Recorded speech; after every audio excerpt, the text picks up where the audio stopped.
Good evening बच्चों। Good evening भैया। आज हम पढ़ेंगे मटेरियल्स के बारे में, और मटेरियल्स में आते हैं हमारे मेटल, नॉन मेटल, और वैसे तो मेटलॉइड्स भी आते हैं, लेकिन मेटलॉइड छोटी क्लासेस में नहीं है। मेटल और नॉन मेटल जिनमें दोनों के कैरेक्टरिस्टिक्स होते हैं, दीज आर कॉल्ड मेटलॉइड्स। जैसे सिलिकॉन है, जर्मेनियम है, और भी ऐसे बहुत सारे मेटलॉइड्स, ठीक है, उनके बारे में बाद में बताऊंगा। The unit of chemical substance, जो भी केमिकल सब्सटेंस धरती में मिलता है वो किसी न किसी एलिमेंट से बना होता है। बहुत सारे एलिमेंट जो है, बहुत सारे रिएक्टिव एलिमेंट है, ऐसा है ना, वो कभी भी फ्री स्टेट में नहीं मिलते। जैसे प्लेटिनम है, व्हाइट गोल्ड कहते हैं इसे, और गोल्ड है, ये बहुत रेयरली मिलते हैं, लेकिन प्योर स्टेट में मिल जाते हैं। लेकिन जैसे मैं बताऊं, एल्यूमिनियम है, कभी भी फ्री स्टेट में नहीं मिलता। 10th में तो एक क्वेश्चन भी आता है कि एल्यूमिनियम के ओर का नाम क्या है, बॉक्साइट। पक्का पूछ लेंगे what is the cinnabar. Cinnabar क्या है, मरकरी के ओर का नाम है, बहुत आता है। और क्या होता है? और क्या होता है, और नहीं पढ़ा, मतलब पढ़ा बट ज्योग्राफी में पढ़ा हुआ ना। कभी भी रॉ मटेरियल होता है। और का मतलब क्या है, जो भी हम लोग जिसमें से मिनरल्स को निकालेंगे, जिसमें से एलिमेंट्स को निकाला जाता है, वो और होता है। जिसमें डस्ट पार्टिकल, कूड़ा कचरा सब मिला होता है, मिट्टी विट्टी सब मिली होती है, वो ये और है। हिंदी में एस्क बोलते हैं उसे। उसको फिर प्योरीफाई करके हम लोग क्या करते हैं, उसमें से मेटल की रिफाइनिंग करते हैं, ठीक है। तो एल्यूमिनियम का जो और होता है उसे बोलते हैं बॉक्साइट, जिसका फॉर्मूला ये है। कॉपर का होता है कैलोक्यूपराइट, जिसका फॉर्मूला ये है। आयरन का हेबिटाइट बहुत फेमस है, Fe2O3। मरकरी का सिनेबार, और जिंक का सल्फराइड। ये सारे फॉर्मूले मैंने लिखे हुए हैं। लगभग 90 जो है नेचुरली अकरिंग है, लेकिन बहुत सारे एलिमेंट्स हैं, बहुत सारे एलिमेंट्स ऐसे हैं जिनको आर्टिफिशियली बनाया गया है, मैन मेड है। वैसे तो अभी 114 लिखे हैं, वैसे और भी इन्वेंट होते रहेंगे धीरे धीरे। Almost all metals are found in earth crust. जितने भी मेटल्स है ना, वो लगभग अर्थ क्रस्ट में हमें मिल चुके हैं। Reactive metal are found in combined state. मैं आपको बता रहा हूँ ना, हमेशा ये कंबाइंड स्टेट में मिलेंगे। फिर उसकी रिफाइनिंग करते हैं, जैसे आप लोग पढ़ोगे 10th क्लास में, रोस्टिंग, कैल्सिनेशन पर है, बहुत इंपॉर्टेंट है, बहुत इंपॉर्टेंट। उससे पहले आपको रिएक्टिविटी सीरीज पता होनी चाहिए। ओके, कुछ प्रॉपर्टीज है, जल्दी से मैं आपको वो बताता हूँ। स्टेट वही सॉलिड, लिक्विड एंड गैस। जैसे कुछ मेटल्स होते हैं जो लिक्विड स्टेट में मिलते हैं, जैसे मरकरी, गैलियम। वो गैलियम वाला तुमने वीडियो भी देखा होगा, सीजियम वाला वीडियो देखा होगा, लैपटॉप पे गिरा के वो सब पापड़ सा बन जाता है, वो सीजियम है, ठीक है। सीजियम रूम टेम्परेचर में, मतलब रूम टेम्परेचर पे क्या रहेगा वो, नहीं, सॉलिड। जैसे ही हम उसे हाथ पे डालेंगे लिक्विड हो जाएगा, क्योंकि हमारे हाथ का टेम्परेचर रूम टेम्परेचर से ज्यादा है, ठीक है। लगभग 30 डिग्री होता है, रूम का टेम्परेचर होता है 25, 30 में वो मेल्ट हो जाता है। हमारा कितना, 37, समझे। उसके बाद कलर, अलग अलग कलर्स में पाए जाते हैं। मेटेलिक लश्चर, लश्चर का मतलब क्या होता है, शाइनी होते हैं। बहुत सारे मेटल्स के, मोस्टली मेटल शाइनी होते हैं। हार्डनेस, पता ही है सारे मेटल हार्ड होते हैं। जैसे कुछ मेटल सॉफ्ट होते हैं, इन सब में एक्सेप्शंस है, जैसे सोडियम और potassium. They are cut by their knife. चाकू से काट सकते हैं, बिल्कुल साबुन की तरह होता है, ऐसे काटोगे तो। और मैंने याद करो सोडियम वाले रिएक्शन भी दिखाए थे तुम्हें, पानी में डालते ही पटाखे फूटने लगते हैं, बहुत ज्यादा एक्सोथर्मिक रिएक्शन होते हैं। और इसको मिट्टी के तेल में रखा जाता है, कैरोसिन ऑयल में रखा जाता है, ठीक है। हाँ, उनके बाद डेंसिटी जो होती है मेटल्स की हाई होती है। जैसे सबसे ज्यादा डेंसिटी वैसे गोल्ड की है, और लेकिन जो यूज करा जाता है मरकरी डेंसिटी है 13.6 किलोग्राम पर लीटर। 1 लीटर की बोतल में 13.5 किलो कम से कम। देखो कितना भारी है, बहुत ज्यादा है, ठीक है। 2 बार कोई बात नहीं। मेलिएबिलिटी, तो मेलिएबिलिटी किसी भी चीज को थिन शीट्स में कर सकते हैं इसको। किसी भी चीज को अगर मैं बहुत थिन शीट में, देखो रुदरफोर्ड को भी पता था कि सबसे ज्यादा मेलिएबल जो कंडक्टर है, सबसे ज्यादा जो मेलिएबल मेटल है वो गोल्ड है। वैसे प्लेटिनम भी होता है, लेकिन प्लेटिनम उस टाइम टेस्ट करो हुआ या हो ना हो, ठीक है। तो उन्हें पता लगा, उन्होंने गोल्ड फॉइल पे एक्सपेरिमेंट किया। मतलब चांदी से भी 1000 गुना ज्यादा पतला हो जाता है, चांदी से भी। सोचो चांदी की फॉइल जो बनी होती है, जो मिठाई पे रखते हैं, उससे भी कई गुना ज्यादा पतला हो जाता है सोना, तो ठीक है। तो मेलिएबिलिटी, डक्टिलिटी लिखा नहीं मैंने, तो इसकी जगह डक्टिलिटी होगा। डक्टिलिटी क्या होता है, थिन वायर्स में करना। तो मैंने आपको बताया था सिर्फ और सिर्फ 1 ग्राम गोल्ड लगभग 2 किलोमीटर तक, मतलब जो मकड़ी का जाला तुम्हें कई बार दिख रहा होता है रेशे सा, उससे भी पतला हो जाता है गोल्ड। यू कांट इमेजिन, इतना पतला हो जाता है गोल्ड, ठीक है। सोनोरस क्या होता है? Sound producing ability. Ringing sound. हाँ, जैसे कोई भी जो घंटी होती है, ऐसा प्लास्टिक की तो नहीं बनी होती है, किसकी बनी होती है? मेटल की बनी होती है, क्योंकि वो सोनोरस होती है, साउंड प्रोड्यूसिंग होती है, वाइब्रेशन की उनमें टेंडेंसी होती है, वो वाइब्रेट तांबे की बनती है। Conductivity of heat and electricity, conduct करती है, Good conductor गुड कंडक्टर होती है। अगर मैं पूछूं ऐसा कौन सा नॉन मेटल है जो कंडक्टर है, कौन सा है? ग्रेफाइट। ठीक है, और भी ऐसे वही ना जो मेल्टिंग और बॉइलिंग पॉइंट हाई होता है, लेकिन कुछ एक्सेप्शंस केस है जिसमें ऐसा है कि नहीं होती है, वो सेटिस्फाई नहीं करती है सारी चीजों को। जैसे मैंने बताया ना, melting point boiling point high तो होता है, लेकिन गैलियम का तो नहीं होता, सीजियम का तो नहीं होता, मरकरी का तो नहीं होता, वो तो ऑलरेडी मेल्टेड है। समझे? ये चीज है। अब हमें पढ़नी केमिकल प्रॉपर्टीज ऑफ मेटल। सबसे पहले मैं आपको बता दूं, reaction with oxygen, reaction with acid, reaction with base, मैं सारी चीजें बताऊंगा। ठीक है, उससे पहले आप एक छोटी सी चीज याद रखोगे, जो कि 8th क्लास की बुक है। देखो हर एक बुक में, प्राइवेट सरकारी कोई सी बुक हो, उसमें सब में दे रखे हैं। काली, नाथ, का, माली, आलू, जरा, फीके, पकाता। उसके बाद कॉपर, उससे महंगा, सिल्वर, उससे महंगा गोल्ड। अब ये क्या है? ये एक रिएक्टिविटी सीरीज है। क्या है ये? एक रिएक्टिविटी सीरीज है। मैंने आप लोगों को बोल रखा है, एक वीडियो ऑलरेडी डली हुई है, उसको आपको देखना है कैसे भी। फिजिकल प्रॉपर्टीज ऑफ एलिमेंट्स, उसमें मैंने क्या क्या बता रखा है, उसमें मैंने 1 से 20 तक एलिमेंट्स बता रखे हैं, उनके यूज बता रखे हैं और रिएक्टिविटी बता रखी है, बहुत इंपॉर्टेंट है। सबसे पहले पोटेशियम। अगर मैं बात करूं इन तीनों की एलिमेंट्स की, ये बहुत ज्यादा रिएक्टिव होते हैं। और एक क्वेश्चन मुझे याद आ गया जो कि 10th में आता है, मैं बता देता हूँ। कहा जाता है कि कैल्शियम को जैसे ही पानी में डालते हैं, कैल्शियम फ्लोट करने लगता है। कैल्शियम क्या है? फ्लोट करने लगता है। मैं बताता हूँ, कोई मुझे फोन देगा नहीं? तो अब मैं बताता हूँ आपको, जैसे ही आप इस वाले फोन को पानी में डालोगे, तो सबसे पहले पानी में, अगर ये कैल्शियम है, मान लेते हैं कैल्शियम का बाहर है, तो ये वाला सरफेस सबसे पहले पानी से टच होगा। तो जैसे ये पानी से टच होता है, हाइड्रोजन गैस को रिलीज करता है, और उस हाइड्रोजन गैस के सारे बबल इस पे चिपक जाते हैं, और वो इसे क्या करता है? लिफ्ट करता है। तो वो क्या करता है? डांस करने लगता है सरफेस पे क्या है? फुदकने लगता है। इसीलिए बोलते हैं कैल्शियम कि डांस क्यों करता है, ऐसा क्यों होता है, फ्लोट करता है। और भी ऐसे बहुत सारे रिएक्शन, एक दिमाग में और आया था बड़ा अच्छा रिएक्शन, भूल गया। मैग्नीशियम रिबन का तो पता ही आपको। ठीक है, जैसे मैं एक रिएक्शन लिखवाया, मैग्नीशियम विद O2, तो यहाँ पे बनेगा मैग्नीशियम ऑक्साइड। अब ये O ही क्यों लिखा, O2 क्यों नहीं लिखा, ये सारी चीजें आप लोग 9th में जाके पढ़ोगे, अभी भी पढ़ सकते हो। वैसे वैलेंसी एटॉमिक नंबर याद हो जाए तो बड़े आराम से सारी चीजें हो जाएंगी। ओके, ये है मैग्नीशियम ऑक्साइड। मैग्नीशियम का एक रिबन होता है, उसको जलाया जाता है तो बिल्कुल डिजलिंग हॉट लाइट, बिल्कुल एकदम जैसे फुलझड़ी जलाते हैं ना, बिल्कुल फुलझड़ी जैसी लाइट प्रोड्यूस होती है। 7th week experiment. हाँ, एक्सपेरिमेंट 10th में भी है। उसके बाद अगर मैं बोलूं मैग्नीशियम को ही मैं एसिड के साथ रिएक्ट करता हूं, तो ये बनेगा मैग्नीशियम क्लोराइड और H2। अच्छा, एक चीज आप याद रखोगे, मैं कैसे याद रखता था कि मेटेलिक ऑक्साइड बेसिक होती है या एसिडिक होती है। तो मैंने ना बचपन में 2 एग्जांपल याद कर लिए। ये मैग्नीशियम ऑक्साइड है, या आप कैल्शियम ऑक्साइड भी लेते थे। आपको पता है कैल्शियम ऑक्साइड और मैग्नीशियम ऑक्साइड किस काम आता है? ये एसिडिटी को कम करने के काम आता है। आपने सुना होगा, जब चींटी काट लेती है, ततैया काट लेती है, तो चूना लगा लो। क्या लगा लो? चूना क्या होता है? बेसिक होता है।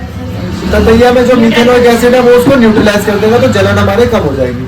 या फिर जंग लगा हुआ लोहा रगड़ लो, लोहा भी उससे रिएक्ट कर जाएगा एसिड से, तो उसकी एसिडिटी की पावर कम हो जाएगी, तो वो हमारी हेल्प करेगा। दोबारा सुनो। अब मैंने बस ये सुना कि मुझे पता है यार, ये जो भी ऑक्साइड है मुझे पता है, ये मेटेलिक ऑक्साइड है, नॉन मेटेलिक ऑक्साइड है? मैग्नीशियम मेटल है। मैग्नीशियम क्या है? मेटल है, तो ये मेटेलिक ऑक्साइड है। अब ये मेटेलिक ऑक्साइड एसिडिक है, इसका नेचर कैसा है? बेसिक है, बताना है। तो मैंने आपको बताया भाई, ये जो भी है ये यूज होती है इनो में। जब हम इनो पीते हैं तो पेट में एसिडिटी हो जाती है, उसको न्यूट्रलाइज करने के लिए पी रहे हैं, तो वो कैसा होगा? एसिडिक होगा या बेस होगा? बेस होगा। तो मेटेलिक ऑक्साइड जो भी होंगी वो बेसिक इन नेचर होंगी। उसके बाद ये है सल्फर डाइऑक्साइड। जो भी सारी इंडस्ट्रीज में से सल्फर डाइऑक्साइड निकलती है, वो जैसे ही पानी गिरता है ऊपर से, तो वो सल्फर डाइऑक्साइड के साथ मिक्स हो जाती है और सल्फ्यूरस एसिड बना देती है, जिसे कहते हैं एसिड रेन। तो जब ये नॉन मेटल है और ये ऑक्सीजन के साथ रिएक्ट होके और ये एसिड बना रहा है, तो ये कैसा हो गया? ये हो गया एसिडिक ऑक्साइड। ये कैसी हो गई? नॉन मेटल जो होती है जितनी ऑक्साइड वो कैसी होती है? एसिडिक होती है। और जो मेटेलिक ऑक्साइड होती है वो कैसी होती है? बेसिक होती है। ये छोटा सा कंसेप्ट मैं 8th क्लास की बुक में से पढ़ा रहा और ये 10th तक चलेगा, 9th में भी भर के। ये छोटे छोटे क्वेश्चन हमें याद रहेंगे ना, वैसे ये याद नहीं रहती है चीजें, बहुत बड़ी चीजें हैं। जब तक याद रहेंगी तभी काम बनेगा। उसके बाद एक रिएक्शन और कराता हूँ, देखिए ध्यान से। मैंने क्या है, एसिड ले लिया, किंग ऑफ एसिड, धमाकेदार H2SO4। इसमें मैंने डाल दिया जिंक। जैसे जिंक के कंकड़ होते हैं, पेप्सी ढक्कन होता है ना, वो जिंक का ही बना होता है, वैसे ही होते हैं। थोड़े थोड़े मैंने टुकड़े कर लिए, उसको मैंने उसमें डाल दिया। उसको मैंने डाला उसमें, और एक छोटा सा एक्सपेरिमेंट सेटअप दिखाता हूँ मैं आपको कैसे किया। ये एक पाइप लगा रखी है और इस पाइप को मैंने डाल दिया एक पानी वाले टब में। अब इसमें क्या किया मैंने, यहाँ पे डाल दिया जिंक, यहाँ पे डाल दिया जिंक, और यहाँ पे क्या है H2SO4। अब जैसे ही जिंक H2SO4 से रिएक्ट करेगा तो जिंक इसको हटा देगा। क्यों? क्योंकि जिंक ज्यादा रिएक्टिव है हाइड्रोजन से। जितने ऊपर उतने ज्यादा रिएक्टिव, जितने ऊपर वाले हैं ना वो ज्यादा रिएक्टिव है, धमाकेदार वाले। तो जिंक ने इसको हटाया तो क्या बना? ZnSO4 plus H2। ओके, तो जिंक जैसे ही से डिस्प्लेस करेगा तो हाइड्रोजन गैस निकलेगी। हाइड्रोजन गैस यहाँ से आएगी। जैसे ही तुम्हें पता है पानी में अगर आप मुंह से बलबल वो निकालोगे, एयर निकालोगे तो बुलबुले उठेंगे। वैसे ही जैसे ही बुलबुले उठेंगे हम लोग एक लाइटर लेके जला देंगे और कैसी साउंड आएगी? पॉप साउंड आएगी, पटाखे फूटेंगे। क्योंकि हाइड्रोजन है, रॉकेट फ्यूल है, एक्सप्लोसिव है, तो पटाखे फूटने लगे, हमें पता लग जाएगा हाइड्रोजन गैस निकल गई। अगर इसमें पानी में नहीं डालते तो पता नहीं लगता कब निकलेगी, समझे? तो जैसे ही बुलबुल उठे वैसे हम लाइटर जलाते हैं। तो ये छोटे छोटे रिएक्शंस आपको बहुत अच्छे तरीके से याद होने चाहिए। ओके, तो अब मैं आपको बताता हूँ रिएक्टिविटी सीरीज और डिस्प्लेसमेंट रिएक्शन के बारे में। तो डिस्प्लेसमेंट रिएक्शन क्या कहता है, जैसे कि मैंने आपको ऑलरेडी बता दिया है पिछले वाले लेक्चर में, कि अगर जिंक है और इसको आप H2SO4 में डालते हो, जिंक को, या फिर आप HCl में डालते हो, या किसी भी एसिड अगर आप इसे डालते हो, तो ये क्या होगा, हमें पता लगेगा कि ये तो पावरफुल है, पानी को हटा, इन दोनों में पावरफुल है ना, तो पानी है नहीं भाई इसमें। ये हाइड्रोजन के एटम को हटा देगा, हाइड्रोजन को हटा देगा और खुद लग जाएगा। तो ZnSO4 प्लस H2। तो जैसे मैंने आपको बताया ना पॉप साउंड आती है, बिल्कुल ये यहाँ से इसको हटा देगा तो ZnCl2 प्लस H2। ठीक है, ये सारी गैस होती है, हमेशा O2 में होती है। लेकिन अगर मैंने लिख दिया Ag प्लस HCl तो ये रिएक्शन नहीं होगा, क्योंकि जो सिल्वर है वो इसको नहीं हटा पाएगा। सिल्वर जो है वो इसको नहीं हटा, समझ में? क्योंकि देखो Ag नीचे, तो ये रिएक्टिविटी सीरीज है जिसमें ऊपर जो होंगे वो सबसे ज्यादा रिएक्टिव होंगे और जो नीचे होंगे वो सबसे कम रिएक्टिव होंगे। तो दिमाग लगाना है बस कौन सा किसको डिस्प्लेस कर देगा। ठीक है, एक चीज और दिखाता हूं मैं आपको। जैसे बोल दिया मैंने MgSO4, ठीक है, और यहाँ पे मैंने लगा दिया सोडियम। तो सोडियम इसको बिल्कुल हटा सकता है, सोडियम इसको हटा के खुद लग जाएगा, क्योंकि सोडियम ज्यादा पावरफुल है मैग्नीशियम से, तो मैग्नीशियम अलग हो जाएगा। तो ये छोटी छोटी चीजें आपको पता होनी चाहिए। ठीक है, देखो एक ना बहुत इंपॉर्टेंट रिएक्शन है जो 10th क्लास में भी आता है। इसमें क्या होता है, एक टेस्ट ट्यूब होती है, उस टेस्ट ट्यूब में एक लिक्विड भरा होता है ब्लू कलर का, एक लिक्विड भरा होता है ब्लू कलर का, ब्लू लिक्विड। ठीक है, ब्लू कलर के लिक्विड का नाम होता है कॉपर सल्फेट, ब्लू कलर के लिक्विड का नाम होता है कॉपर सल्फेट। अब हम उसमें एक कील डाल देते हैं, हम उसमें क्या डाल देते हैं, कील डाल देते हैं। अब कील डालते हैं और कील को बाद में निकालते हैं, तो ये देख हमें हाँ क्या बात है, थोड़ी देर बाद हरा भी हो जाता है और ये कील ना मोटी भी हो जाती है। तो पूछते हैं कि ये कील मोटी क्यों हो गई और कलर का सॉल्यूशन का कलर चेंज क्यों गया। तो बहुत छोटी सी बात है, क्योंकि अभी हमने पढ़ा था अनाज का माली आलू जरा ठीक है पकाता है, तो जो आयरन है वो इस आयरन कॉपर को डिस्प्लेस कर देता है और खुद लग जाता है और बना देता है फेरस सल्फेट। तो और यहाँ क्या लिखूंगा बताओ, प्लस कॉपर। कॉपर। तो ये है कैसा, ग्रीन कलर का, ये कैसा है, ग्रीन कलर। ओके ठीक है, और ये कील मोटी क्यों हो जाती है, जो कॉपर बाहर निकला वो इस कॉपर इसके ऊपर चढ़ जाएगा, इस कील के ऊपर चढ़ जाएगा, तो इसकी परत क्या हो जाएगी, मोटी हो जाएगी। ठीक है, ये बहुत बेसिक चीज है। ठीक है, तो एक छोटा सा टॉपिक और है, that is called corrosion. That is called corrosion. अभी कोरोजन होता क्या है, बेसिकली किसी भी मेटल का कोरोड होना, किसी भी मेटल का खराब होना। उसका डिग्रेडेशन होना, उसे क्या कहा जाता है? कोरोजन कहा जाता है। अब ध्यान से देखना, सिल्वर भी खराब हो जाता है, सिल्वर के ऊपर भी एक कोटिंग चढ़ जाती है, फिर उसे हम लोग नींबू से साफ करते हैं, ठीक है। और भी ऐसे एलिमेंट्स हैं जिनके ऊपर कोटिंग चढ़ जाती है। जैसे अगर मैं आपको बताऊं कि एक आयरन है और आपने सुना भी होगा कि आयरन पे रस्टिंग हो जाती है, तो आयरन पे जो रस्टिंग हो जाती है that is also type of a corrosion. वो भी क्या है? एक टाइप का कोरोजन है, लेकिन वो एक स्पेशल टाइप का कोरोजन है, तो उसे एक अलग नाम दे दिया, दैट इज कॉल्ड रस्टिंग। अब एक क्वेश्चन भी आता है कि एक लोहा है जिसमें जंग नहीं लगी हुई, और एक लोहा है जो सेम साइज का, सब कुछ वही है, लेकिन उस पर जंग लगी हुई है। दो लोहे थे, एक पे जंग लग चुकी है, एक पे नहीं लगी है, कौन सा भारी होगा? जिसके ऊपर जंग लगी होगी। जंग नहीं लगी, जिसके ऊपर जंग लगी होगी। क्यों? जिसके ऊपर जंग जिसके ऊपर नहीं होगी।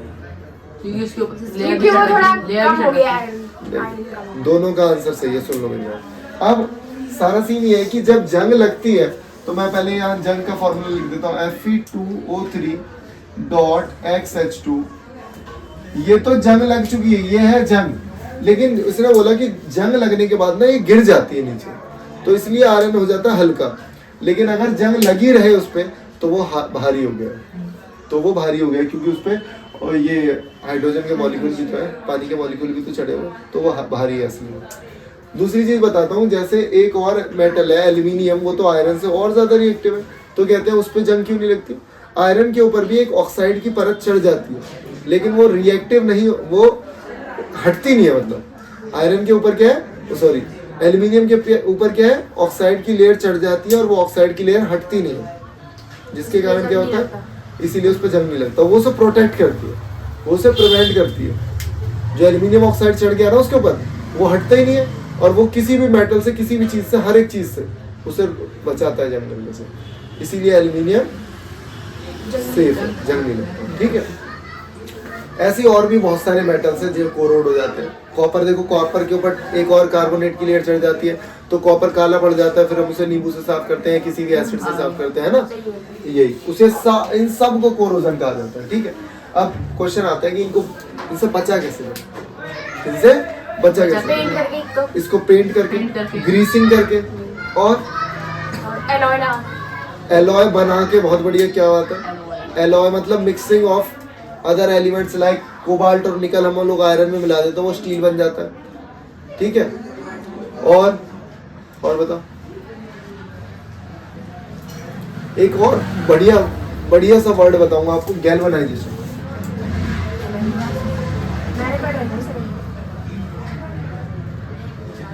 गैल्वेनाइजेशन क्या होता है?